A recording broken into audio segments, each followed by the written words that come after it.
ವೀಕ್ಷಕರೇ, ನಮ್ಮ ಕರ್ನಾಟಕದಲ್ಲಿ 2 ದಿನಗಳಿಂದ ಎಲ್ಲೆಡೆ ಭಾರಿ ಸಂಚಲನವನ್ನೇ ಸೃಷ್ಟಿಸಿರುವ ಮಹಿಳೆ ಲಕ್ಷ್ಮಿ ಹೆಬ್ಬಾಳ್ಕರ್. ಏಕೆಂದರೆ ಬೆಳಗಾವಿ ಸುವರ್ಣಸೌಧ ಅಧಿವೇಶನದಲ್ಲಿ ಲಕ್ಷ್ಮಿ ಹೆಬ್ಬಾಳ್ಕರ್ ಮತ್ತು ಸಿಟಿ ರವಿ ನಡುವೆ ಅಶ್ಲೀಲ ಪದ ಬಳಕೆಯಿಂದ ಸಿಟಿ ರವಿ ಬಂಧನವಾಗಿ ಈಗ ಇಬ್ಬರ ನಡುವೆ ಭಾರಿ ಮಾರಾಮಾರಿ ಜಗಳಕ್ಕೆ ಕಾರಣವಾಗಿದೆ. ಇದರಿಂದ ರಾಜ್ಯದ ರಾಜಕಾರಣದಲ್ಲಿ ಕಾಂಗ್ರೆಸ್ ಮತ್ತು ಬಿಜೆಪಿ ನಡುವೆ ಕೋಲಾಹಲವೇ ಸೃಷ್ಟಿಯಾಗಿದೆ. ವೀಕ್ಷಕರೇ, ಸಿಟಿ ರವಿ ಲಕ್ಷ್ಮಿ ಹೆಬ್ಬಾಳ್ಕರ್ಗೆ ಅಶ್ಲೀಲ ಪದವನ್ನ ಏಕೆ ಬಳಸಿದರು, ಇದಕ್ಕೆ ನಿಜವಾದ ಮೂಲ ಕಾರಣ ಏನು, ಅಷ್ಟಕ್ಕೂ ಲಕ್ಷ್ಮಿ ಹೆಬ್ಬಾಳ್ಕರ್ ಮುಂಚೆ ಏನು ಕೆಲಸ ಮಾಡುತ್ತಿದ್ದರು, ಈ ಎಲ್ಲಾ ವಿಷಯವನ್ನ ಈಗ ನೋಡೋಣ ಬನ್ನಿ. ವೀಕ್ಷಕರೇ, ಬೆಳಗಾವಿ ಜಿಲ್ಲೆಯ ರಾಜಕಾರಣ ಇಡೀ ಕರ್ನಾಟಕದ ರಾಜಕಾರಣಕ್ಕೆ ಸಮ.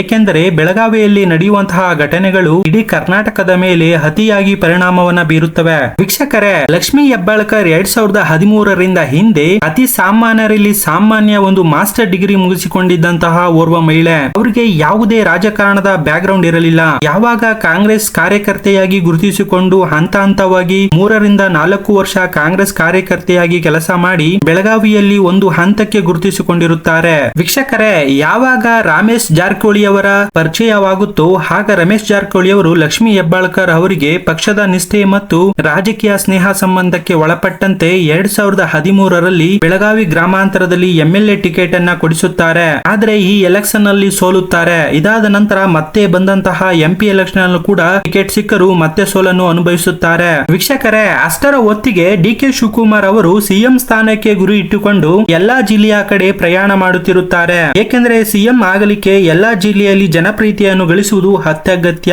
ಆಗ ಬೆಳಗಾವಿಯಿಂದ ಲಕ್ಷ್ಮಿ ಹೆಬ್ಬಾಳ್ಕರ್ ಅವರ ಪರಿಚಯವಾಗುತ್ತದೆ. ಅಲ್ಲಿಂದ ಬೆಳೆದ ಸ್ನೇಹ ಸಂಬಂಧ ಕಾಂಗ್ರೆಸ್ ಮಹಿಳಾ ಘಟಕದ ರಾಜ್ಯಾಧ್ಯಕ್ಷ ಸ್ಥಾನಕ್ಕೆ ಲಕ್ಷ್ಮಿ ಹೆಬ್ಬಾಳ್ಕರ್ ಅನ್ನು ತಂದು ನಿಲ್ಲಿಸುತ್ತೆ. ಯಾವಾಗ ಲಕ್ಷ್ಮಿ ಹೆಬ್ಬಾಳ್ಕರ್ಗೆ ಈ ಹುದ್ದೆ ಸಿಕ್ಕಿತೋ ಅಲ್ಲಿಂದ ಲಕ್ಷ್ಮಿ ಹೆಬ್ಬಾಳ್ಕರ್ ಅವರು ರಾಜ್ಯದ ರಾಜಕಾರಣದಲ್ಲಿ ಹಿಂದೆ ತಿರುಗಿ ನೋಡೋದೇ ಇಲ್ಲ. ಇದಲ್ಲದೆ 2018ರಲ್ಲಿ DKಶಿ ಅವರದಿಂದ MLA ಟಿಕೆಟ್ ಮತ್ತೆ ಸಿಗುತ್ತದೆ. ಈ ಬಾರಿ ಲಕ್ಷ್ಮಿ ಹೆಬ್ಬಾಳ್ಕರ್ ಅವರು ಬೆಳಗಾವಿಯಲ್ಲಿ ಗೆದ್ದು ಬೀಗುತ್ತಾರೆ. ಶಿಕ್ಷಕರೇ, ತಮ್ಮ ರಾಜಕಾರಣವನ್ನ ಬೆಳಗಾವಿಯಲ್ಲಿ ತಮ್ಮ ಗುರುಗಳಾಗಿದ್ದ ರಮೇಶ್ ಜಾರಕಿಹೊಳಿ ವಿರುದ್ಧವೇ ಸೆಡ್ಡು ಹೊಡೆದು ಬೆಳಗಾವಿಯಲ್ಲಿ ತಮ್ಮ ಹಿಡಿತವನ್ನ DKC ಸಹಾಯದಿಂದ ಪಡೆದುಕೊಳ್ಳುತ್ತಾರೆ. ಶಿಕ್ಷಕರೇ, ಓರ್ವ ಸಾಮಾನ್ಯ ಮಹಿಳೆ ಸಚಿವ ಸ್ಥಾನಕ್ಕೆ ಯಾವುದೇ ರಾಜಕೀಯ ಬ್ಯಾಕ್ ಗ್ರೌಂಡ್ ಇಲ್ಲದೆ ತಲುಪುವುದು ಅಷ್ಟು ಸುಲಭದ ಮಾತಲ್ಲ.